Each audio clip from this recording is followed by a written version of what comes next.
किसानों को अगर अपनी आमदनी बढ़ानी है तो इंटीग्रेटेड फार्मिंग का फार्मूला अपनाना होगा। वो फार्मूला कैसा हो, कैसी चीज़ें अपनाई जाएँ, इसको जानने के लिए हम यहाँ पे पहुँचे हैं राजस्थान के जयपुर ज़िले के भड़ाना गाँव में। और हमारे साथ हैं सुरेंद्र अवाना जी। सुरेंद्र भड़ाना जी 55 एकड़ क्षेत्र में इंटीग्रेटेड फार्मिंग करते हैं, साथ में डेयरी का बहुत बड़ा काम है। डेयरी में वो गाय पालते हैं, हमारे पीछे देख सकते हैं गिरी गाय हैं खूब सारी, करीब 350 गिरी गाय हैं, ऊँट हैं, बकरियां हैं और कई सारी चीज़ें हैं जिनको ये साथ में रखते हैं और बागवानी पे पूरा फोकस करते हैं। और चूँकि यहाँ पानी की समस्या है तो पानी की समस्या इन जानवरों के लिए और पौधों के लिए ना हो, उस पर भी काफ़ी ध्यान देते हैं। सर, आपका बहुत बहुत स्वागत है।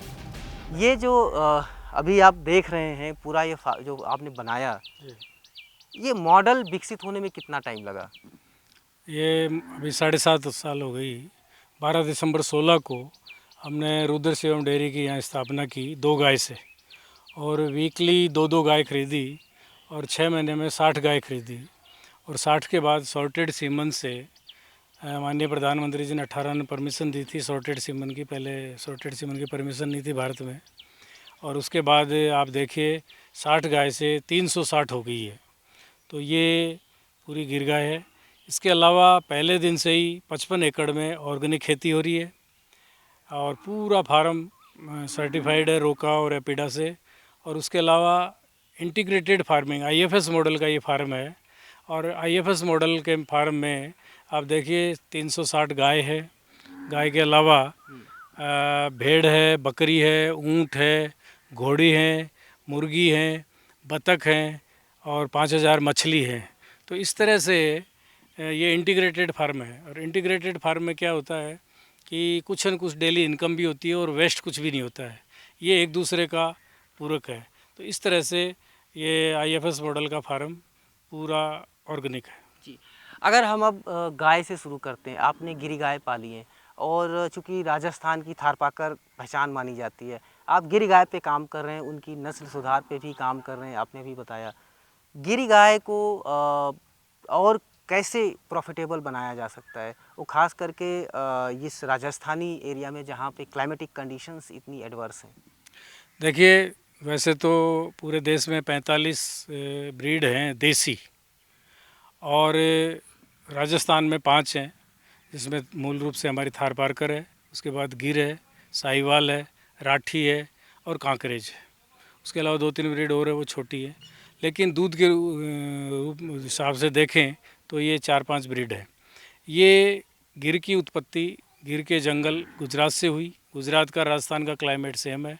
हमारे राजस्थान के 5-6 ज़िलों में चित्तौड़ है, भीलवाड़ा है, अजमेर है, आधा टोंक है, हमारा नया दूदू ज़िला है और थोड़ा सा जयपुर, यहाँ बहुत तादाद में ये गिर पाई जाती है। गिर के ब्रीडिंग पे मेन रूप से काम हो रहा है। और आप देखिए 21 के अंदर इस फार्म को नस्ल सुधारने के लिए गोपाल रत्न अवार्ड राजस्थान को पहली बार इस फार्म को मिला।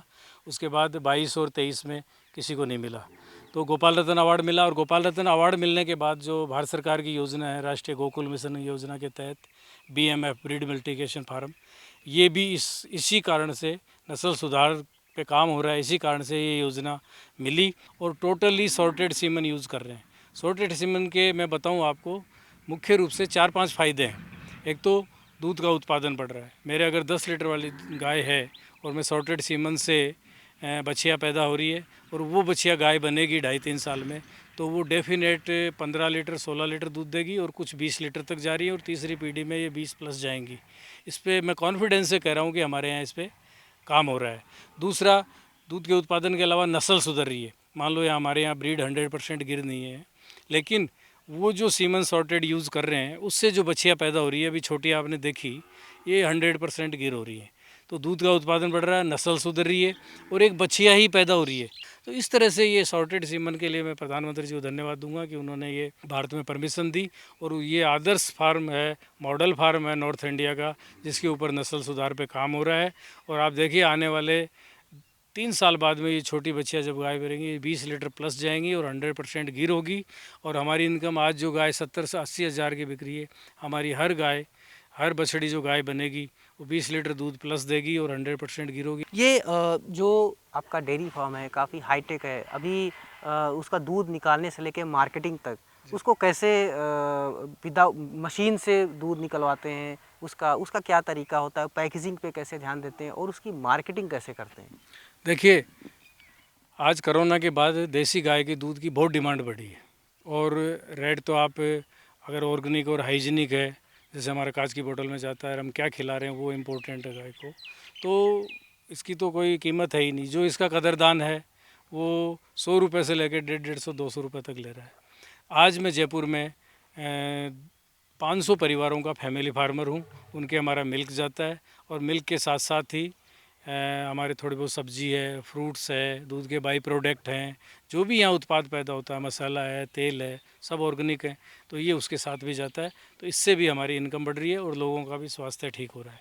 उसके अलावा आप देखेंगे यहाँ जो भी उत्पाद पैदा हो रहा है, दूध के सारे बाई प्रोडक्ट बना रहे हैं और सब्जी के सारे बाई प्रोडक्ट बना रहे हैं, फल फ्रूट के सारे बाई प्रोडक्ट हैं, मसाले और तेल के भी बाई प्रोडक्ट बन रहे हैं और उसी से इनकम है किसान की 2 से 4 गुना होगी। डायरेक्ट आप कहीं भी देंगे तो कीमत वहाँ मंडी में या डेयरी में तय होगी। आज हम बाई प्रोडक्ट बना रहे हैं तो इससे इनकम हमारी खुद की जनरेट हो रही है।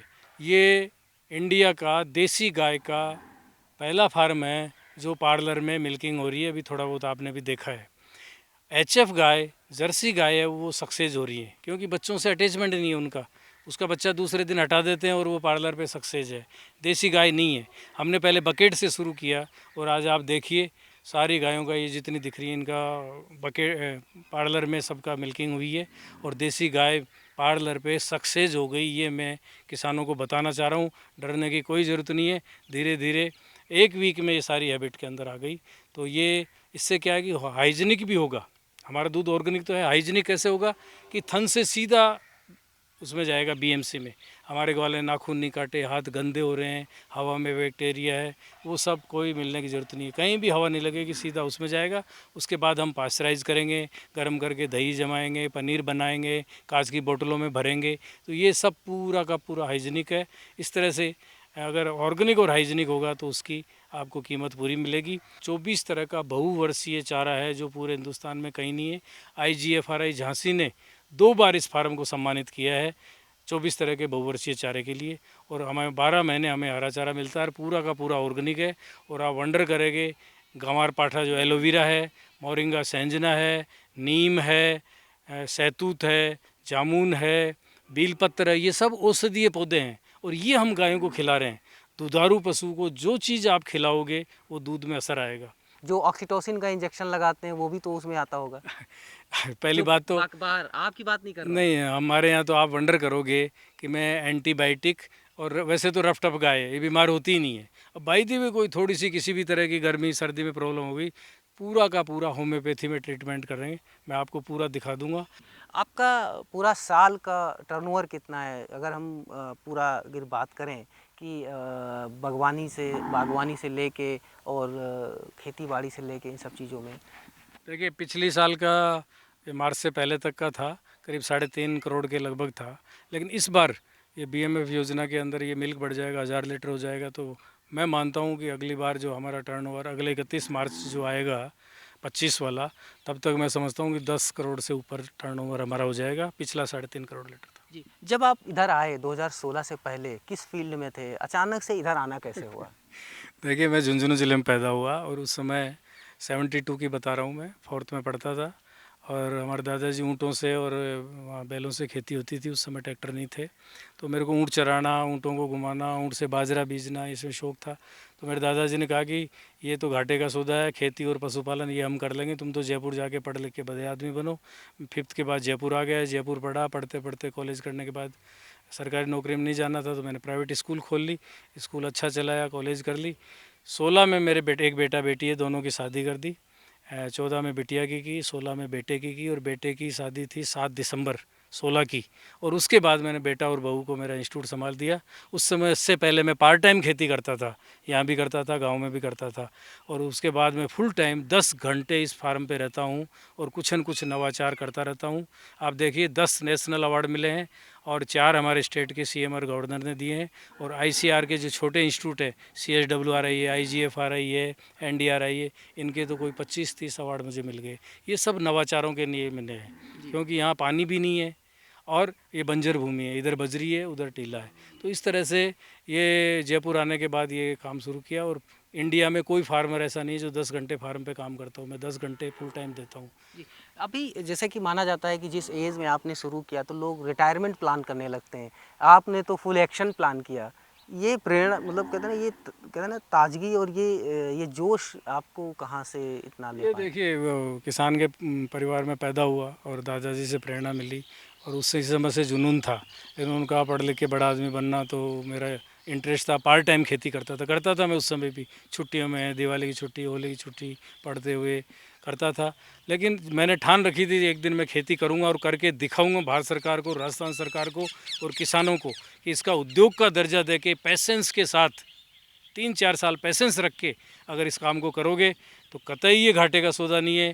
चाहे खेती हो या पशुपालन हो, 3-4 साल पैसेंस रख के काम करो, इतना पैसा आएगा। सरकार, प्रधानमंत्री तो डबल की बात कर रहे हैं, मैं कह रहा हूँ पैसेंस रख के इस तरह से काम करोगे जिस फार्मूले पे मैं कर रहा हूँ, तो डबल ट्रिपल नहीं 4 गुना तक इनकम बढ़ेगी। इस फार्मूले पे काम करना पड़ेगा। जो एक समस्या बहुत बड़ी है छुट्टा पशुओं की, खास करके उत्तर प्रदेश या उधर साइड में पढ़ते जाएं, उसके लिए कोई फार्मूला है क्या? उसको कैसे उपयोगी बनाया जा सकता है, वो सड़क पे ना घूमे, फसल ना खराब करें?